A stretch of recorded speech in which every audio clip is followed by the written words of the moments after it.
ก็เนาะอันที่อยู่ตั้งอันนี้ถ้าเป็นในการสถิก็สร้างวัดให้เจ้าอยู่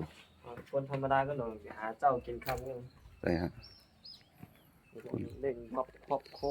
คนธรรมดานี่เป็นตามเตือนน้อยเตือนน้อย โอ้ตั้งพูนเนี่ยมัน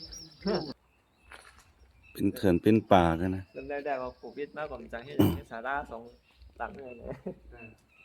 เนาะจากที่เจ้าคืออยู่บ้านไหนอ่ะรอบค่ะวัดหนมมีแล้วก็มีเจ้าสามีอยู่สามีอ่ะสามีปอมีอ๋ออ๋ออ๋อคนที่3มันคือเจ้าเดียวสามีแจ๊ฮู้จักแต่งไปเมืองลาวเนี่ยก็แจ๊ฮู้จักกันอยู่เป็นสันที่3แล้วก็วัดอันนี้ประวัติพระเจ้าเนาะพระเจ้าเสด็จมานี่เนาะมือสักขาดปีปันไปตั้งเตือนั่น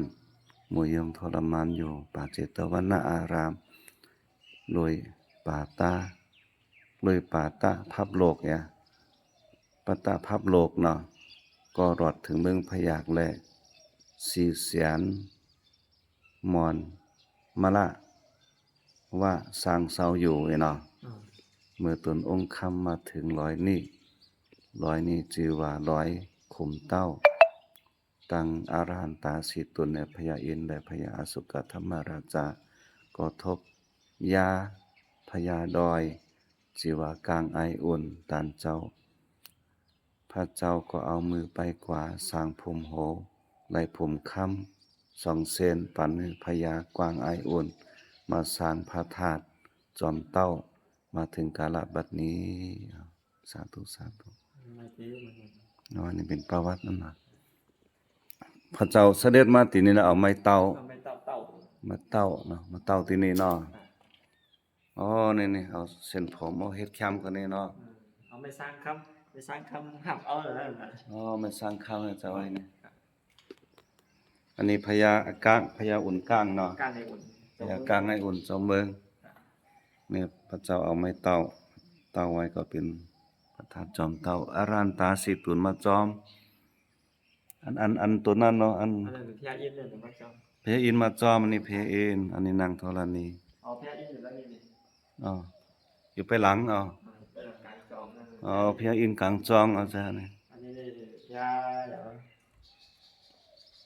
เพราะว่าแต่อโศกธรรมราชาพญาอโศกอ๋อนี่จะอโศกกันบ่เดียวนะอ๋อชื่อมันชื่อกันก็ชื่อนี่เหมือนกันชื่อเหมือนกันไงเนาะมันใส่พญาอโศกเตะๆกันพญาอโศกนี่แต่มาไปหลังนึงอ๋อพญาอโศกมือพระเจ้ายังอยู่นะเนาะอโศกนี่บางนั้นนี่กันจ้ะเป็นเพศศาสนานี่กันจ้ะมือ200 ปีปลายอ๋อสาธุโอ้แลหุบถ้ามีคนไขหมู่กันน่ะเจ้าเนาะจะยับเหมือนกันไอ้สังเตนี่สังเตเนาะเขาขายเนี่ยเขาขึ้นเฮ็ดไว้แต่เมื่อก่อนว่าผมนั้นนี่ครับเฮ็ดนี่มันจำชาต้นเลยครับเอาแล้วไปตั้งศาลาเนี่ยแล้วไปเฮ็ดปีนี่เหรอนี่ไปจิใครเฮ็ดแตนผมจังเฮ็ดโตแล้วเลยเพิ่นเฮ็ดต่างๆเนาะเพิ่นเฮ็ดต่างไว้เฮามีตัวอย่างนี่สถานของขึ้นมีไว้อ๋อหลายอยู่เนาะงามอยู่ลักษณะมันก็ถูกต้องปืนอันนี้เนี่ยเหมือนตั้งเฮาหล่อเนี่ยมันเหลี่ยมอ่ะเนาะปั้นยากนิดนึงเขาเอามือหลอกค่าเพิ่นมันได้อยู่ให้อยู่เชียงใหม่เพิ่นน่ะอ๋อสถานมาก็เอาเงินปันเขาเฮ็ดกรรมการเขาเฮ็ดไว้เวลาปั้นนี่ยากนิดนึงเนาะว่าสิเอาเวมาซื้อเอานี่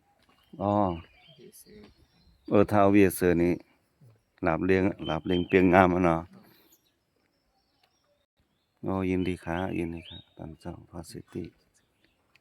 เนี่ยปันถึงตั้งหู